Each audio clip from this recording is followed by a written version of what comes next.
दोस्तों, मैं अभी 2 साइकिल यात्राएं करके लौटा हूं। मैंने दिल्ली से 2 अक्टूबर को एक साइकिल यात्रा शुरू की और दिल्ली से चलकर मैं 52 दिन लगाकर बंबई तक गया साइकिल पर।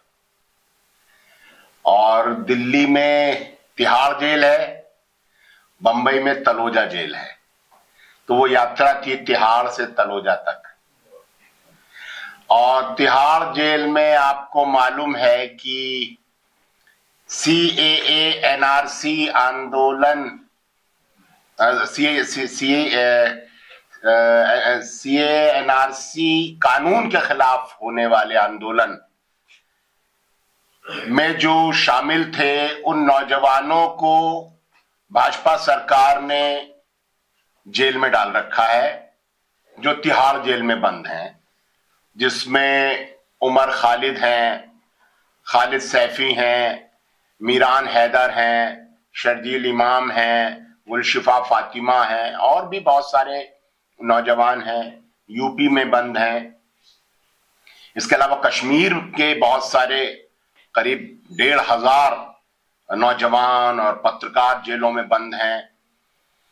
झारखंड में रुपेश कुमार सिंह हैं, छत्तीसगढ़ में बहुत सारे आदिवासी कार्यकर्ता हैं, सुनीता पोटाम हैं, सुरजू टेकाम हैं, विजेंद्र कोर्राम हैं, बहुत सारे नौजवान हैं। और तलोजा जेल जहां तक ये यात्रा गई थी, वहां भीमा कोरेगांव नाम का एक फर्जी मामला बनाकर, जिसमें 16 सामाजिक कार्यकर्ता, मानवाधिकार कार्यकर्ता, वकील, पत्रकार, बुद्धिजीवी, कवि, इन सबको जेल में डाला गया। और इन लोगों के ऊपर इल्जाम लगाया गया कि ये 16 जो लोग हैं, और वो सब लोग 50 साल से ऊपर के हैं करीब करीब। कुछ लोग हैं जो नौजवान भी हैं, खासतौर से दलित कल्चरल एक्टिविस्ट सागर गोरखे, रमेश गायचोर, ज्योति जगताप, ये लोग नौजवान हैं। लेकिन बाकी सब लोग अच्छी बड़ी उम्र के हैं। और इन सब के ऊपर इल्जाम लगाया गया कि ये लोग मोदी को मारना चाहते हैं। तो हमने कहा भाई ये तो थोड़ा सा इल्जाम सही लगता है, क्योंकि मोदी जो है वो तो पूंजीवाद के लिए काम कर रहा है। पूंजी उसकी जैसे तोते, राक्षस की जान तोते में होती है, ऐसे मोदी की जान पूंजीपतियों में है। और ये जो कार्यकर्ता है, ये पूंजीवाद को खत्म करना चाहते हैं, पूंजीवाद का विरोध करना चाहते हैं। तो अगर पूंजीवाद नहीं रहेगा तो मोदी तो मर जाएगा।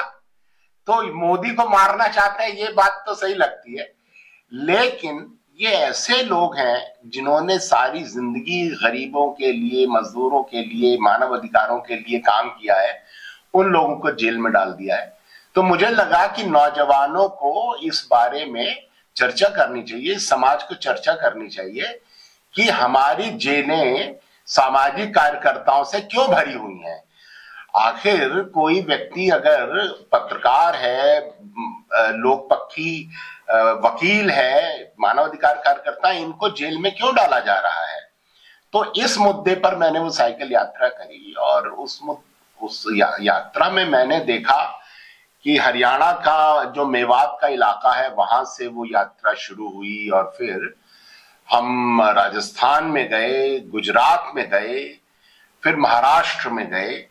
और हमने देखा पूरे इलाके में बड़े पैमाने पर जमीनें हड़पने की योजनाएं चल रही हैं। बुलेट ट्रेन आ रही है महाराष्ट्र और गुजरात में, बुलेट ट्रेन के नाम पर। और ये सारे जो जमीनें हड़पी जा रही हैं, ये आदिवासी इलाकों में हड़पी जा रही हैं। तो बुलेट ट्रेन के नाम पर हड़पा जा रहा है, फिर ग्रीन कॉरिडोर के नाम पर हड़पा जा रहा है, फिर इको सेंसिटिव जोन के नाम पर 121 गांव को विस्थापित करने की वहां योजना है। फिर आप लोगों ने शायद सुना हो, एक प्रोजेक्ट है मुंबई दिल्ली इंडस्ट्रियल कॉरिडोर। इस कॉरिडोर का में 150 किलोमीटर चौड़ा पट्टा दिल्ली से बंबई तक कॉरपोरेट के लिए ले लिया जाएगा। 150 किलोमीटर, आप कैन यू इमेजिन, कल्पना कर सकते हैं? 150 किलोमीटर लंबा नहीं, 150 किलोमीटर चौड़ा। उसमें 150 किलोमीटर का अगर 1 किलोमीटर ही चौड़ा देख लो, दिल्ली से बंबई 1000 किलोमीटर है, 1 किलोमीटर और देख लो अगर, तो उसमें हजारों गांव चले जाएंगे सिर्फ 1 किलोमीटर में। 1000 किलोमीटर में कितने जाएंगे? 1400 किलोमीटर है दिल्ली से बंबई, यानी लाखों गांव खाली करा लिए जाएंगे पूंजीपतियों के लिए। तो दिल्ली मुंबई इंडस्ट्रियल कॉरिडोर है और बड़े पैमाने पर विस्थापित किया जा चुका है ऑलरेडी। और मैं उन आदिवासियों से भी मिला जो विस्थापित होकर अब मजदूर बन गए हैं, और मजदूर बनने के बाद वो जिस हालत में आज उनकी जिंदगी है, देखकर आंखों से आंसू आते हैं। फैक्ट्रियों में काम कर रहे हैं वो लोग जो लंबे संघर्ष के बाद 8 घंटे की शिफ्ट का कानून बना था, वो कानून खत्म कर दिया गया है। 12 घंटे तो आम बात है, 14 घंटे 16 घंटे तक काम लिया जा रहा है, कोई ओवर टाइम नहीं दिया जा रहा है।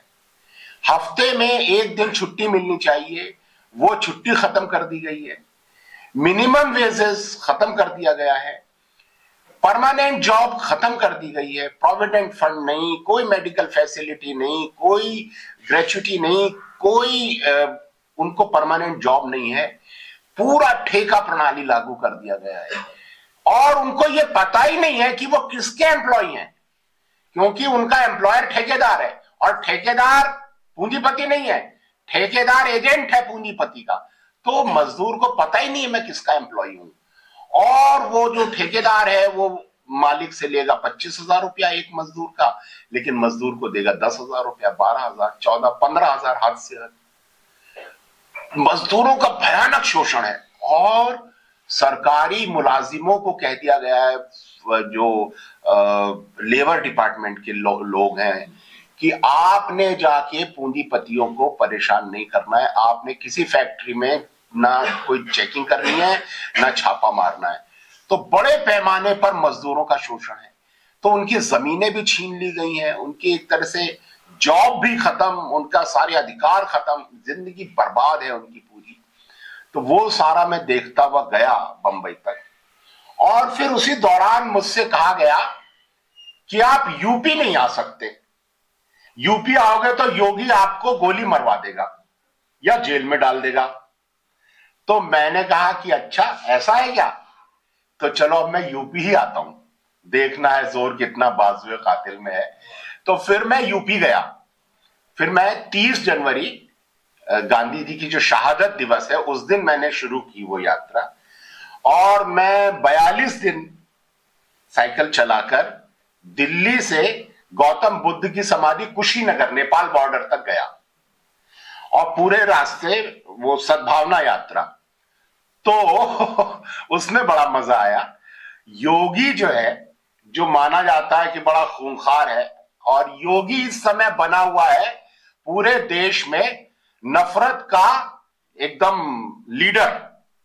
पूरे भाजपा के मुख्यमंत्री योगी से सीख रहे हैं कि हमने मुसलमानों को कैसे परेशान करना है, हमने कैसे उनको दबाना है, कैसे उनको नफरत कैसे फैलानी है।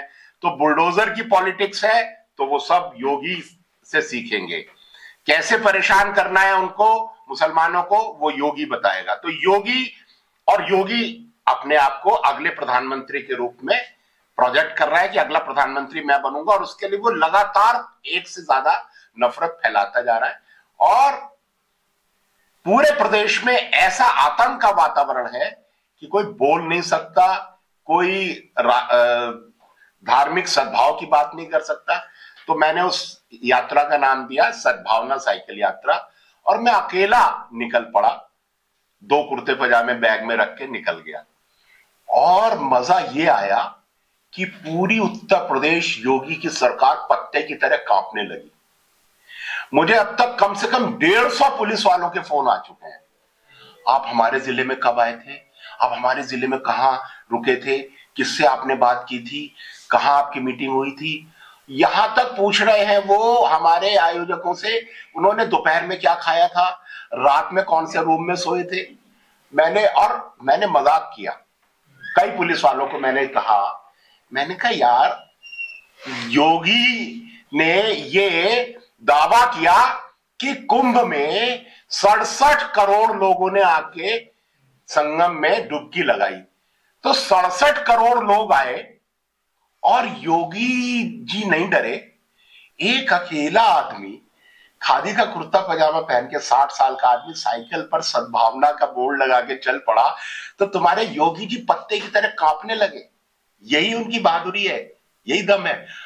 और पूरे की पूरी उत्तर प्रदेश सरकार कांप गई उससे। आज तक वो फोन आते हैं मुझे, अभी भी फोन आ रहे हैं कि सर आप हमारे जिले में कब आए थे। तो ये बताता है कि अगर आप सही रास्ते पर हैं, सही विचारधारा आपकी है, तो आप अच्छे से अच्छे फासिस्ट सरकार को हिला सकते हैं। और फिर एक रात तो मेरे रूम में पुलिस की टीम घुस गई। पहले तो बड़ा मजेदार हुआ, पहले 2 पुलिस वाले आए, आके दरवाजा खटखटाया रात के 11:15 बजे। मैं सोया हुआ था, हिंदी भवन जौनपुर। तो मैंने कहा हाँ बोलिए। तो कहता है आप अर्बन से आए हैं क्या? तो मैंने कहा नहीं, मैं दिल्ली से आया हूं। तो चले गए बेवकूफ लोग। वो क्या, मैं समझ गया इनको किसी ने, आरएसएस वालों ने कहा होगा अर्बन नक्सलाइट आया है। तो अब वो अनपढ़ लोग तो होते हैं, उनको ये तो पता नहीं चला कि अर्बन नक्सलाइट याद नहीं रहा, तो उनका आप अर्बन से आए हैं क्या? तो मैंने कहा नहीं, अर्बन से नहीं आया, मैं दिल्ली से आया हूं। तो चले गए। फिर मैं समझ गया आएंगे, दोबारा आएंगे। फिर नीचे खूब शोर शराबा होता रहा, गाड़ियों की आवाज आती रही।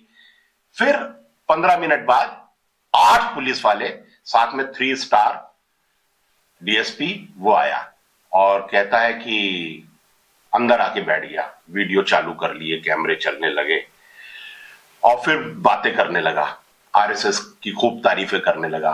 फिर आपका वो दिखाइए सोशल मीडिया अकाउंट वगैरह। तो मैंने फेसबुक दिखा दिया। तो उस पे मैंने बोध गया का एक वीडियो डाला हुआ था। बोध गया में जो ब्राह्मणों से खाली कराने का एक आंदोलन चल रहा है बौद्धों का, वो वीडियो शेयर किया था। तो कहने लगा आपकी ये यात्रा हिंदू धर्म के खिलाफ है, बुद्ध धर्म का प्रचार करने के लिए है, हिंदुओं के खिलाफ आपकी ये यात्रा चल रही है। तो मैंने कहा अरेस्ट करो मुझे। फिर उसने अपने ऑफिसर को फोन किया, ऑफिसर को बताया, तो ऑफिसर ने उसको कुछ बोला होगा। फिर कहता है आपका तो सुप्रीम कोर्ट भी कुछ नहीं बिगाड़ पाया, हम क्या कर लेंगे, बोल के फिर चला गया। तो ये वहां पूरे रास्ते पुलिस खूब परेशान रही। तो वो यात्रा रही और उस यात्रा में भी हमने देखा कि किस तरीके से जमीनें हड़पी जा रही हैं, मुसलमानों के ऊपर जुल्म हो रहा है, दलितों का खूब जुल्म हो रहा है यूपी में।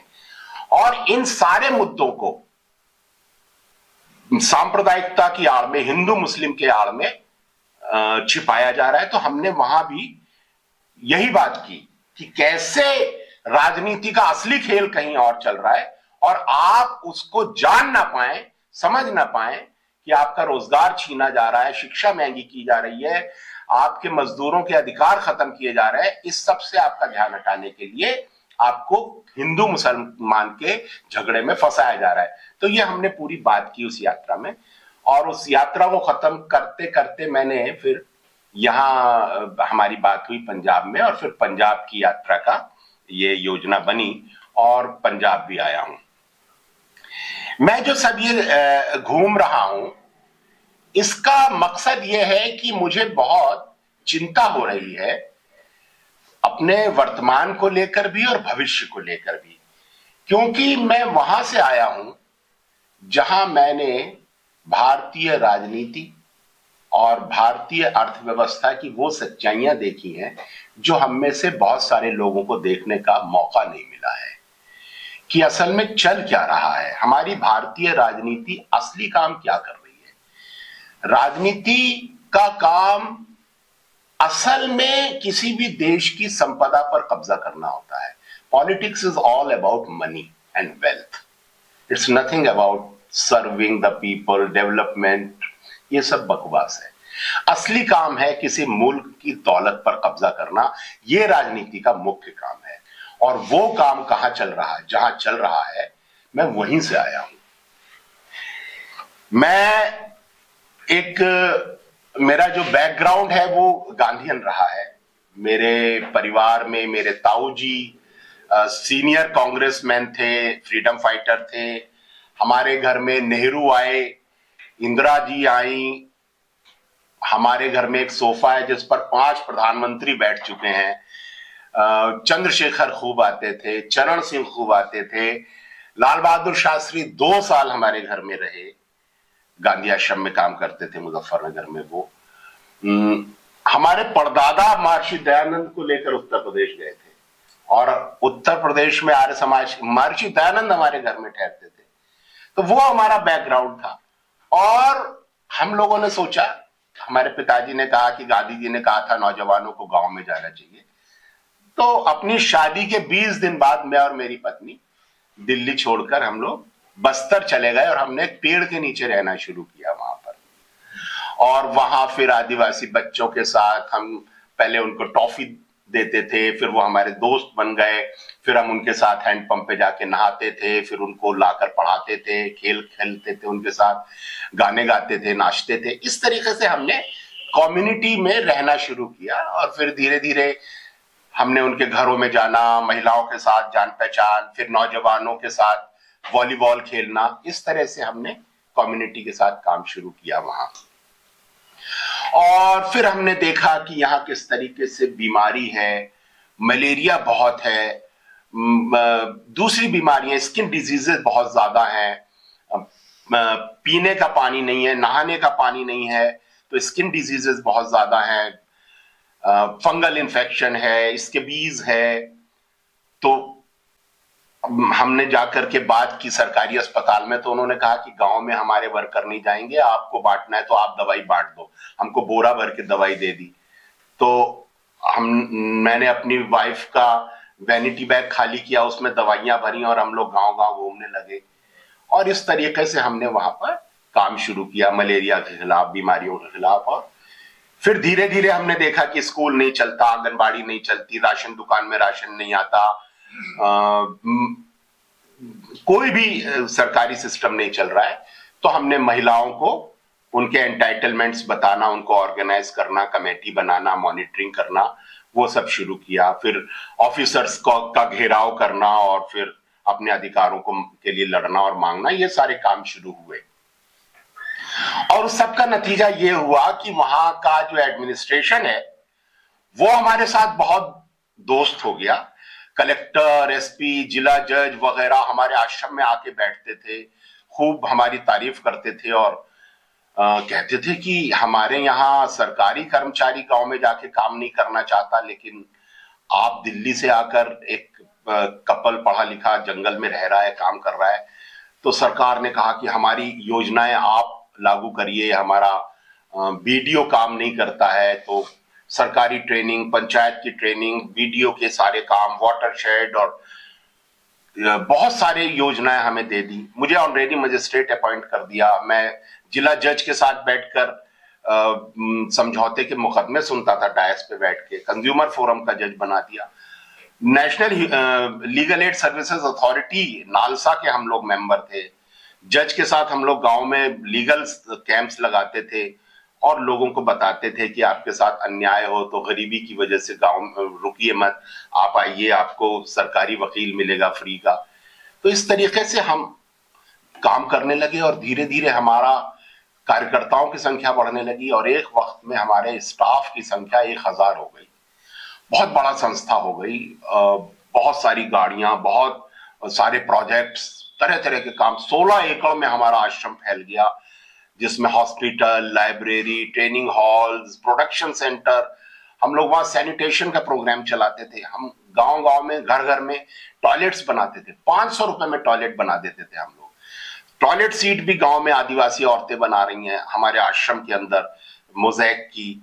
और पिट बनाना, पिट के अंदर हनीकॉम्ब लाइनिंग ईंट की बनाना, उसका ढक्कन आरसीसी का और उसके ऊपर टॉयलेट सीट, और 500 रुपए के अंदर टॉयलेट बना देते थे। बीबीसी की टीम आ रही है, इंटरनेशनल टीम्स आ रही हैं, देख रही हैं हमारा काम। हमारी महिलाओं ने, आदिवासी महिलाओं ने रेत के बोरे भर करके नदी में पानी रोककर सब्जी उत्पादन, बहुत बड़ा काम हुआ वहां पर। और सरकार ने हमारे साथ, हमारे लिए अपने सारे खजाने खोल दिए कि आपको जितना पैसा चाहिए आप ले लो, और नेशनल इंटरनेशनल सब मदद आने लगी। बहुत बड़ा एनजीओ हो गया, बड़ी इज्जत हो गई, बड़ा नाम हो गया। लेकिन फिर कहानी ने एक मोड़ ले लिया। उसी वक्त ये एलपीजी की योजनाएं चालू हो चुकी थी। जब हम गए थे, हम 92 में गए, उसी वक्त एलपीजी की योजनाएं आ गई थी, जो नई आर्थिक नीतियां हैं। और उसमें इंटरनेशनल कैपिटल जो है वो गरीब देशों की तरफ दौड़ रही थी। लैटिन अमेरिकी देशों में जा रही थी, अफ्रीका में जा रही थी, साउथ एशिया में आ रही थी, और वो भारत में भी आई। और वो नीचे तक आते आते ये आ गया था सन 2005। भाजपा में, छत्तीसगढ़ में भाजपा सरकार आ गई थी, और भाजपा सरकार ने 100 मल्टीनेशनल कंपनियों के साथ, नेशनल मल्टीनेशनल। अभी एक बात तो ये समझ लीजिए कि आज जो कंपनियां हैं, आप उनके बीच देसी विदेशी का फर्क नहीं कर सकते। आपको ये नहीं पता चलेगा कि टाटा कंपनी में कितना शेयर जर्मनी का है, कितना इंडिया का है। हकीकत यह है कि टाटा स्टील्स में ज्यादा जो डायरेक्टर्स हैं वो जर्मनी के हैं, क्योंकि ज्यादा इन्वेस्टमेंट जर्मनी का है। तो टाटा स्टील नाम से इंडियन है, लेकिन है वो विदेशी कंपनी। आपको पता ही नहीं चलेगा किस कंपनी के जो शेयर हैं वो किस देश के लोगों ने खरीदे हैं, क्योंकि उनको खरीदती है कोई फाइनेंशियल इंस्टीट्यूशन, कोई बैंक। और वो बैंक में किसके शेयर हैं, उसको भी 10 फाइनेंशियल इंस्टीट्यूशंस ने खड़ा किया उस बैंक को। उन 10 फाइनेंशियल इंस्टीट्यूशंस में किसके शेयर्स हैं, आप पता ही नहीं लगा सकते कि कौन सी कंपनी आज देसी है, कौन सी विदेशी है। तो 100 कंपनियों के साथ मुआहदे हुए, देसी विदेशी का तो फर्क चला गया। और उसके बाद सरकार ये कहती है कि हम नक्सलियों को इसलिए मारते हैं क्योंकि नक्सली भारत के संविधान को नहीं मानते। तो हम सरकार से पूछते हैं, आप मानते हो संविधान को? भारत का संविधान कहता है कि आदिवासी इलाके में 5वीं अनुसूची लागू है, 5th शेड्यूल में आते हैं, पेशा कानून लागू है, और उस कानून के तहत आदिवासियों की जमीन बिना ग्राम सभा की इजाजत के सरकार नहीं ले सकती। चाहे वो नजूल की जमीन हो, चाहे फॉरेस्ट की जमीन हो, चाहे लोगों की अपनी जमीन हो। लेकिन सरकार ने क्या किया, सरकार ने 5000 गुंडों को राइफलें दी और उनके साथ पैरामिलिट्री फोर्सेस, सीआरपीएफ, बीएसएफ को जोड़ा, पुलिस को जोड़ा, और इन लोगों ने वहां, इनसे कहा गया गांव खाली कराओ कंपनियों के लिए, और इन लोगों ने वहां गांव पर हमले शुरू किए। आदिवासी बहुत सीधे साधे लोग वहां के, वो इन लोगों को देख करके भागते थे। भागते हुए नौजवानों पर गोली चलाई गई। महिलाएं नहीं भाग पाती थी। महिलाओं के साथ बड़े पैमाने पर बलात्कार हुआ। बच्चों को पत्थरों पर पटक कर मार डाला, बुजुर्गों को मार डाला गया, उनके घर जला दिए, फसलें जला दी, बर्तन फोड़ दिए, उनके अनाज में मिट्टी का तेल डाल दिया, उनके पूरी जिंदगी को तहस नहस कर दिया गया। लोग जंगल में छुप जाते थे, फोर्सेस वापस जाती थी, फिर वापस आते थे, फिर टूटे हुए बर्तनों में दोबारा जिंदगी शुरू करने की कोशिश करते थे, फिर कुछ पत्ते ऊपर डालकर छप्पर बनाकर उसके नीचे रहने की कोशिश करते थे, फिर से हमला होता था, और एक एक गांव पर 20-20 बार हमला हुआ, 20-20 बार जलाया गया एक एक गांव को। और इस तरीके से 650 गांव जलाए गए सरकारी रिकॉर्ड के मुताबिक। और जो बलात्कार हुए, ये हमारा आरोप नहीं है, भारत सरकार की अपनी संस्था राष्ट्रीय मानवाधिकार आयोग की रिपोर्ट कहती है 2016 की, कि हमारे सामने आदिवासी महिलाओं ने सबूत रख दिए कि उनके साथ सुरक्षा बलों के सिपाहियों ने बलात्कार किए हैं। और उसके बाद रिपोर्ट आने के बाद क्या हुआ? उसके बाद कुछ नहीं हुआ, क्योंकि बलात्कार की जो फाइल बनती है, एफआईआर अगर होती है, कोर्ट में केस जाता है, तो जो फाइल बनती है बलात्कार की, उस पर लिखा जाता है आरोपी बनाम स्टेट। बलात्कार स्टेट के अगेंस्ट क्राइम है। उस पर महिला का नाम नहीं लिखा जाता, विक्टिम का नाम नहीं लिखा जाता फाइल के ऊपर, एक्यूज्ड वर्सेस स्टेट। लेकिन अगर स्टेट ही एक्यूज्ड हो, स्टेट ने ही बलात्कार किया हो, तब क्या लिखा जाएगा फाइल पर? State versus state. तो सिस्टम कोलैप्स कर गया। जिसके ऊपर रक्षा की जिम्मेदारी थी वही बलात्कार करने लगा। सिस्टम कोलैप्स कर गया। और इस तरीके से वहां आदिवासियों को बड़े पैमाने पर जेलों में डाल दिया गया। और जेलों में इंटरनेशनल रेड क्रॉस, जो सारी दुनिया की जेलों में जा सकता है, वो पाकिस्तान की जेल में जा सकता है।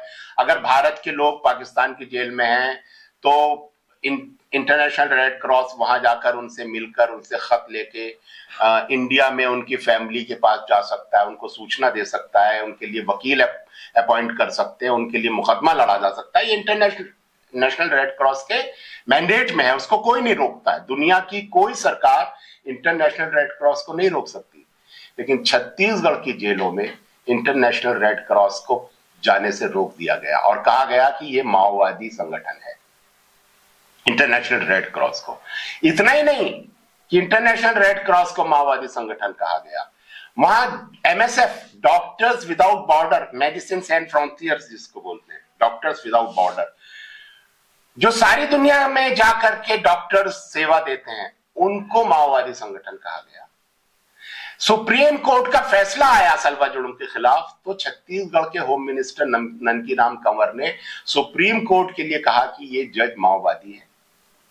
और जब मैं यूएन में गया, वहां से जांच आई, जो permanent seat for indigenous people हैं, वहां की कमेटी के जो उपाध्यक्ष हैं फूलमन चौधरी नेपाल के हैं, वो उनकी लीडरशिप में एक जांच दल आया और वो छत्तीसगढ़ में घूमा। तो छत्तीसगढ़ का जो भाजपा का नेता है जगदीश उपासने, उसका बयान आया कि संयुक्त राष्ट्र संघ माओवादियों से मिला हुआ है। यानी इंटरनेशनल रेड क्रॉस माओवादी है, सुप्रीम कोर्ट माओवादी है, संयुक्त राष्ट्र संघ माओवादी है। और जब सुप्रीम कोर्ट ने सीबीआई की टीम भेजी जांच करने के लिए, तो छत्तीसगढ़ पुलिस ने सीबीआई टीम की जान से मारने के लिए उस पर हमला किया। और सीबीआई की टीम ने खुद को दोरनापाल पुलिस सरकारी गेस्ट हाउस में खुद को बंद कर लिया। पुलिस ने बाहर से बंदूक के बटों से दरवाजे तोड़ने की कोशिश करी। सीबीआई की टीम ने सोफा कुर्सी वगैरह लगा के दरवाजा तोड़ने से बचाने के लिए कोशिश करी। सीआरपीएफ को भेजा गया सीबीआई टीम की जान बचाने के लिए। पुलिस ने सीआरपीएफ पर गोलियां चलाई, सीआरपीएफ ने पुलिस पर गोलियां चलाई और सीआरपीएफ सीबीआई की टीम को बचाकर अपने बैरक में ले गई। उसके बाद पुलिस ने सीआरपीएफ की बैरक पर हमला किया। पुलिस ने सीआरपीएफ पर बम फेंके, सीआरपीएफ ने पुलिस पर बम फेंके। उस दिन दोरनापाल की सड़कों पर बम चले सिक्योरिटी फोर्सेस के बीच में। और ये मैं नहीं कह रहा हूं, ये सीबीआई की एफिडेविट में लिखा है जो सुप्रीम कोर्ट में जमा है। आप कहें तो मैं अभी आपको दिखा दूं। ये 13 पेज की सीबीआई की एफिडेविट कह रही है कि छत्तीसगढ़ पुलिस ने हम पर हमला किया, सिस्टम कोलैप्स हो गया। वहां हमारे एक जान पहचान के हैं जो छत्तीसगढ़ में, झारखंड में हैं, सीआरपीएफ ऑफिसर। उन्होंने बताया कि हमें पूंजीपति बड़े बड़े ट्रंक देते हैं नोटों के भरे हुए कि अपने लड़कों में बांट देना, पुलिस ये सीआरपीएफ वालों में बांट देना, ताकि वो मर्डर कर सकें, वो बलात्कार कर सकें। तो वहां पुलिस और पैरामिलिट्री फोर्सेस पूंजीपतियों के गुंडों की तरह काम कर रहे हैं और वो वहां लगातार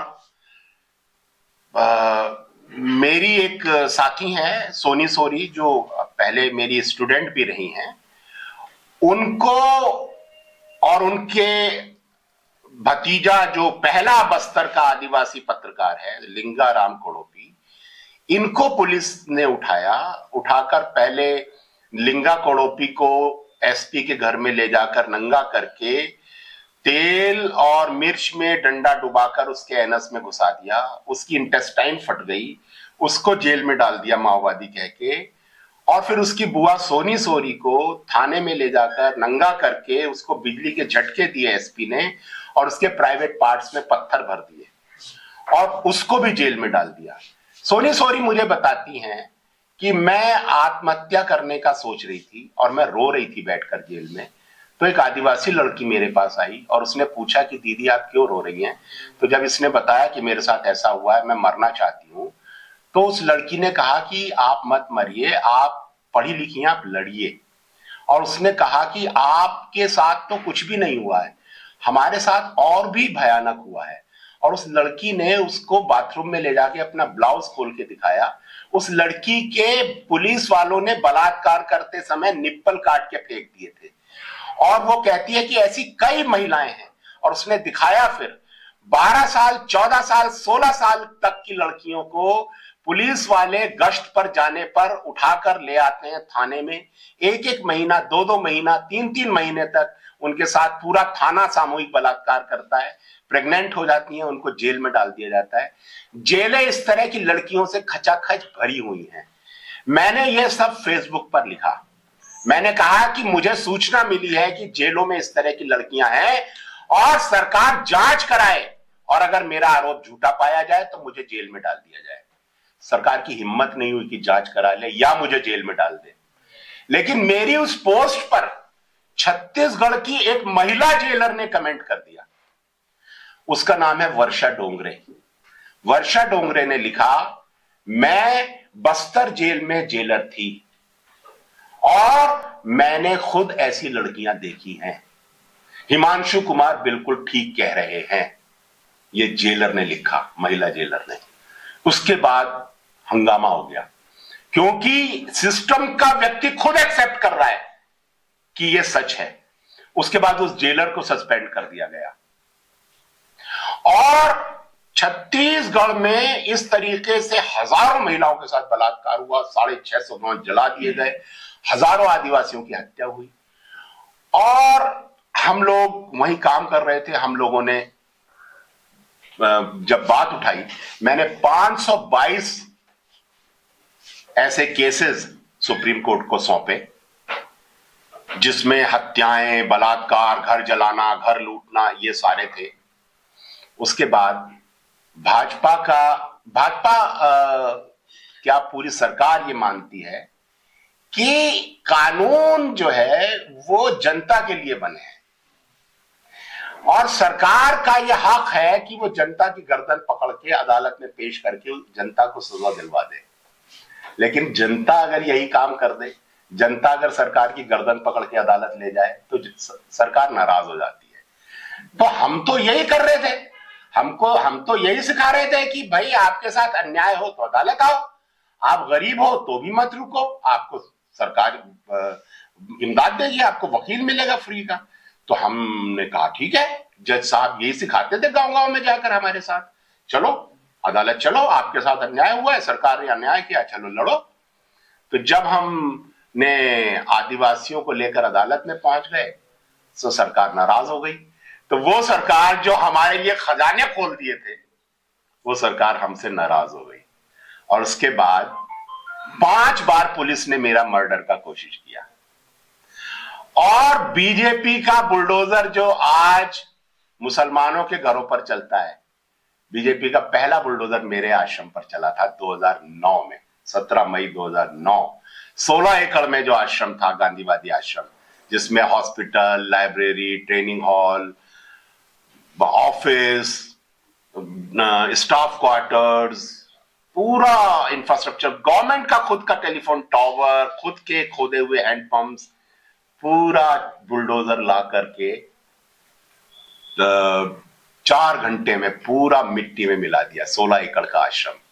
18 साल की मेहनत, करोड़ों रुपए लगे थे, कोई बात नहीं, हमने कहा कोई बात नहीं, लड़ाई है चलेगी। हम लोग किराए के मकान में चले गए और फिर हम लोग वहां से काम करने लगे। उसके बाद फिर एक और मामला आया था जिसमें 16 आदिवासियों को पुलिस सीआरपीएफ की कोबरा बटालियन ने तलवारों से काट दिया था, जिसमें 2 साल के बच्चे का हाथ काट दिया था।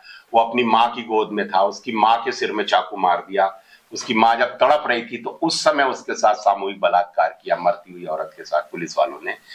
और उसकी 8 साल की मौसी का गला काट दिया, नानी के ब्रेस्ट काट दिए, नाना का पेट फाड़ दिया, एक और आदमी था उसका पीनस काट दिया। इस तरह 16 आदिवासियों को काट दिया था इन्होंने, सीआरपीएफ ने।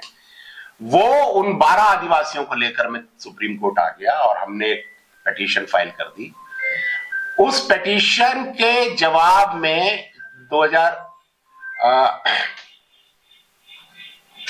आप फोन साइलेंट पर कर लीजिए।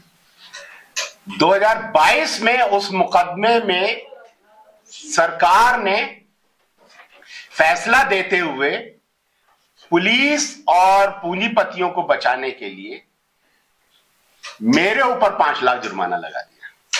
सीआरपीएफ ने 16 लोगों को काटा और हम कोर्ट में गए और कोर्ट ने हमारे ऊपर 5 लाख जुर्माना लगा दिया और कहा आप झूठ बोल रहे हैं, आप पुलिस और सीआरपीएफ को बदनाम करना चाहते हैं। हमने कहा अच्छा, हम झूठ बोल रहे हैं, ये बात कोर्ट को कैसे पता चली? क्या आपने कोई जांच कराई है? बिना जांच कराए आपको पता चल गया हम झूठ बोल रहे हैं। और जुर्माना किस बात का, कि इंसाफ क्यों मांगा? तो हमने कहा इंसाफ मांगना तो हमारा अधिकार है, या तो सुप्रीम कोर्ट को ताला लगा दो कि कोई नहीं आएगा, लेकिन आप ये नहीं कह सकते कि इंसाफ मत मांगो, वो तो हम मांगेंगे। और मैंने कहा मैं आपका 5 लाख नहीं दूंगा, आप मुझे जेल में डाल दो। और सुप्रीम कोर्ट की आज तक हिम्मत नहीं हुई कि वो कुछ कर ले। लेकिन ये फैसला बहुत खतरनाक है। ये फैसला कहता है कि हिमांशु कुमार और इनके जैसे जितने भी लोग हैं जो सरकारी सुरक्षा बलों की कार्रवाइयों पर अदालत में मामला लेकर आते हैं, इन सबके ऊपर एफआईआर करो, इनकी जांच करो और इनके विरुद्ध कार्रवाई करो। हमारा एक नागरिक का फंडामेंटल राइट क्या है? पहला हक है जिंदा रहने का अधिकार, कि मैं नागरिक हूं, मेरा अधिकार है मैं जिंदा तो रहूं। लेकिन सरकार ने नागरिक के जिंदा रहने के अधिकार पर हमला किया। और अगर सरकार हमला करे तो नागरिक कहां जाएगा? कोर्ट जाएगा। नागरिक कोर्ट गए और कोर्ट ने क्या फैसला दिया? इनके ऊपर एफआईआर कर दो। यानी अब पूंजीपति के लिए, अब अंबानी अडानी को आपका घर चाहिए या आपका खेत चाहिए तो पुलिस आएगी, सीधे आपको गोली से उड़ा देगी। और आप कोर्ट जाओगे तो कोर्ट आपके ऊपर एफआईआर कर देगा और आपकी जांच होगी और आपको जेल में डाल दिया जाएगा कि आप सरकारी सुरक्षा बलों के खिलाफ कोर्ट में गए हैं, आप माओवादी हैं। राइट टू लाइफ खत्म, जिंदा रहने का अधिकार आपका खत्म कर दिया। ये उस फैसले में लिखा है और उस फैसले पर डिस्कशन ही नहीं हो रहा देश में। तुषार मेहता जो सरकारी वकील है, वो उस मेरे फैसले के बाद 2 और मामलों में बोल चुका है। वो भी फर्जी एनकाउंटर के मामले हैं, आदिवासियों की हत्याओं के मामले हैं।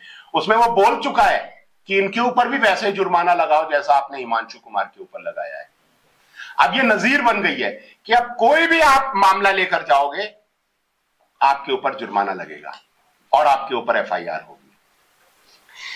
और ये मैं आपको सब पुराने किस्से नहीं बता रहा हूं, 2005 से शुरू हुआ, अभी रिसेंटली ये सब जारी है। 2023 में भाजपा सरकार फिर से छत्तीसगढ़ में सत्ता में आ गई और उसके बाद ये दिसंबर की बात है, 10 दिसंबर को काउंटिंग हुई थी, 12 दिसंबर को सरकार बन गई और 1 जनवरी 2024 को 6 महीने की बच्ची को पुलिस ने गोली से उड़ा दिया। और पूरे साल में 250 आदिवासियों का कत्ल किया गया, जिसमें 14 साल की लड़की है, 16 साल की गूंगी लड़की है और 250 आदिवासियों का कत्ल हुआ, जिसमें 80 से ज्यादा औरतें थीं और अभी तक यह संख्या करीब 450 हो चुकी है और इसमें 150 से ज्यादा औरतें हैं। सवाल यह है कि अगर सरकार का यह दावा मान भी लिया जाए कि मारी गई सारी औरतें माओवादी हैं, तो भी सवाल यह उठता है कि आखिर ऐसी कौन से हालात हैं जिसमें औरतों को इतनी बड़ी तादाद में हथियार उठाकर सरकार से लड़ना पड़ रहा है। और अगर ऐसे हालात मौजूद हैं तो क्या एक डेमोक्रेटिक कंट्री में सरकार को उन हालात को बदलने पर काम नहीं करना चाहिए था? सरकार ने सीधा औरतों का कत्ल करने का ऑप्शन क्यों चुना कि आपने फौजें भेज दी और उन्होंने जाकर औरतों की लाशें जंगल में बिखेर दी? आखिर आपने यह ऑप्शन क्यों चुना? एक डेमोक्रेटिक सेटअप में अपने नागरिकों की समस्याओं का समाधान करने की बजाय आपने उनकी हत्या करने का विकल्प क्यों चुना? यह कोई नहीं पूछ रहा है, कोई लेफ्ट पार्टी नहीं पूछ रही है, कोई आदिवासी संगठन नहीं पूछ रहा है, कोई अम्बेडकराइट संगठन यह सवाल नहीं उठा रहा है कि आखिरकार एक डेमोक्रेटिक कंट्री में इतनी सारी औरतों का कत्ल करने की सरकार को इजाजत किसने दे दी? कि आप एक सोशियो इकोनॉमिक पॉलिटिकल इशू पर अगर औरतों ने हथियार उठाया है तो आप उनसे उन समस्याओं का, उन हालात का समाधान क्यों नहीं कर रहे? आपने वो विकल्प क्यों नहीं चुना? ये जो सब दोस्तों मैंने आपको सूरत हाल बताया, ये किसी नेता या किसी पुलिस अधिकारी की गलती से नहीं हुआ है। ये वो मुकाम है जहां हमें पहुंचना ही था, जहां के लिए हमने चलना शुरू किया था। हमें यहीं पहुंचना था और इसके बारे में दो लोगों ने पहले ही हमें चेतावनी दे दी थी कि तुम यहां पहुंचोगे। और हम मानते हैं कि ये दोनों लोगों के विचार आपस में बिल्कुल मुख्तलिफ थे, लेकिन इत्तेफाक से दोनों ने एक ही बात कही है और उन दोनों के नाम है भगत सिंह और गांधी। दोनों ने एक ही बात कही है। मैं आपको बताता हूं। भगत सिंह को जब फांसी की सजा सुना दी गई और वो लाहौर जेल में हैं, वो एक खत लिखते हैं पंजाब के गवर्नर को, जिसको द लास्ट पेटिशन कहा जाता है, आखिरी खत। उस खत में भगत सिंह लिखते हैं, आपने सरकारी सुरक्षा बलों का सहारा लेकर, सरकारी फौजों का सहारा लेकर भारत की जनता के संसाधनों और उस मेहनतकश अवाम की मेहनत को लूटने के लिए उस पर एक फौजी हमला थोपा है और ये लड़ाई अंग्रेजों के जाने के बाद खत्म नहीं होगी, ये लड़ाई चलती रहेगी। भले ही गोरे चले जाएं और काले लोग सत्ता पर बैठ जाएं, लेकिन ये युद्ध चलेगा। A state of war exists and shall exist, Bhagat Singh लिखते हैं। युद्ध की स्थिति विद्यमान है और ये युद्ध जारी रहेगा और ये युद्ध तभी समाप्त होगा जब इसमें मेहनतकश अवाम की आखिरी जीत हो जाएगी। और भगत सिंह लिखते हैं, हमने इस युद्ध का जवाब देने का फैसला किया है, इसलिए आप हमें युद्धबंदी घोषित कीजिए और हमें फांसी देने की बजाय गोली से उड़ा दीजिए। ये भगत सिंह लिख रहे हैं। गांधी क्या कह रहे हैं? गांधी कह रहे हैं, अंग्रेजी विकास का मॉडल शैतानी मॉडल है।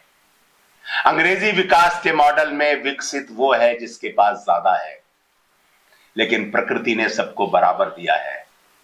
किसी के पास ज्यादा तभी हो सकता है जब वो दूसरे के हिस्से का ले ले। दूसरा देगा नहीं तो आप छीनेंगे। छीन आप तभी सकते हैं जब आपके पास ताकत होगी। इस अंग्रेजी विकास के मॉडल में सिर्फ ताकतवर का विकास होगा, कमजोर इसमें पिछड़ जाएगा। अंग्रेज अपने इस विकास के मॉडल को सस्टेन करने के लिए सारी दुनिया पर युद्ध करते थे, सारी दुनिया पर हमला करते थे। अंग्रेजों के बारे में कहा जाता है कि अंग्रेजी राज में कभी सूरज नहीं डूबता, लेकिन यह भी सच है कि अंग्रेजी राज में कभी खून नहीं सूखता। अंग्रेज लगातार सारी दुनिया पर हमला करते हैं। गांधी ने कहा कि अगर भारत अंग्रेजी विकास का मॉडल अपनाएगा, भारत किस पर हमला करेगा? गांधी ने कहा लिख कर रख लो, एक दिन तुम अपने गांव पर हमला करोगे, अंग्रेजी विकास के मॉडल से युद्ध निकलेगा और तुम तबाह हो जाओगे। आज हमारी सबसे ज्यादा पैरामिलिट्री फोर्सेस कहां हैं? वो आदिवासी इलाकों में हैं। क्या करने गई हैं? आदिवासियों को सुरक्षा देने। वो गए हैं वहां के संसाधनों पर कब्जा करने। किसके लिए? संसाधनों पर कब्जा करके भारत के गरीबों की गरीबी दूर करने? नहीं, वो गए हैं पूंजीपतियों की तिजोरियां भरने। यानी अमीरों के लिए भारत के गरीबों के खिलाफ सेना जंगलों में भेज दी गई है। और ये सिपाही वहां क्या कर रहे हैं? ये वहां एक युद्ध लड़ रहे हैं और इस युद्ध में हत्याएं हैं, इस युद्ध में बलात्कार है, जो इंटरनेशनल वॉर का टूल है। Rape is a war tool, international war tool. लेकिन भारत में हमारी ही सेनाएं हमारी जनता के खिलाफ उसका इस्तेमाल कर रही हैं, हमारी औरतों के खिलाफ। इसमें झूठ है, इसमें प्रोपेगेंडा है, इसमें सच्चाई को छिपाया जाना है। इसको कहा जाता है hidden war of India, Bharat का छिपा हुआ युद्ध। और बुरी खबर यह है कि यह युद्ध फैलेगा। क्यों फैलेगा? क्योंकि पूंजीवाद अगर फैलता नहीं है तो मर जाता है। पूंजीवाद को दो चीजें चाहिए, प्राकृतिक संसाधन और मजदूर का श्रम। प्राकृतिक संसाधनों को पूंजीवाद लालच के लिए फटाफट एक्सप्लॉइट कर लेता है, एग्जॉस्ट कर देता है, प्राकृतिक संसाधन खत्म कर देता है। उसके पास अब कच्चा माल नहीं बचता। पर पूंजीवाद सुधरता नहीं है। और दूसरा काम क्या करता है? वो मजदूर की मजदूरी घटाता है, संख्या घटाता है, मशीनें बढ़ाता है, कम कर देता है मजदूरी, मजदूरों की संख्या घटा देगा, गरीब देशों में चला जाएगा ताकि कम मजदूरी देनी पड़े। वो समाज में अपना मजदूरी पर होने वाला खर्चा घटाता है ताकि प्रॉफिट बढ़ जाए। उससे समाज की परचेजिंग पावर गिर जाती है, पूंजीपति का माल बिकना कम हो जाता है, पूंजीवाद संकट में आ जाता है। लेकिन पूंजीवाद सुधरता नहीं है। वो उस संकट से निकलने के लिए नए इलाकों पर हमला करता है। दुनिया भर में जो सेनाएं जाती हैं, आप ये मत सोचना कि वो लोकतंत्र की स्थापना के लिए जाती हैं या मुसलमान आतंकवादी बन गए हैं इसलिए जाती हैं। वो जाती हैं पूंजीपतियों के लिए नए इलाकों पर कब्जा करने के लिए, खनिज के इलाके और तेल के इलाकों पर कब्जा करने के लिए। पूरा दुनिया का युद्ध पूंजीवादी युद्ध है।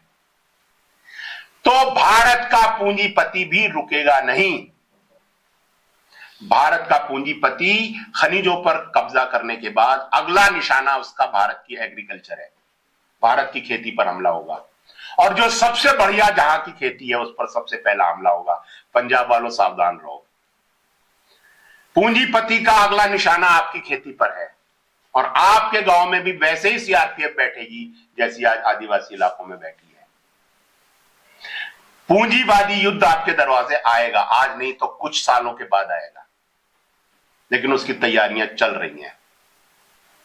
यह पूंजीवादी युद्ध विस्तार करेगा और इसको हम कैसे रोकेंगे, हम इसको रोक पाएंगे कि नहीं रोक पाएंगे, यह हमारी तैयारी पर निर्भर करेगा।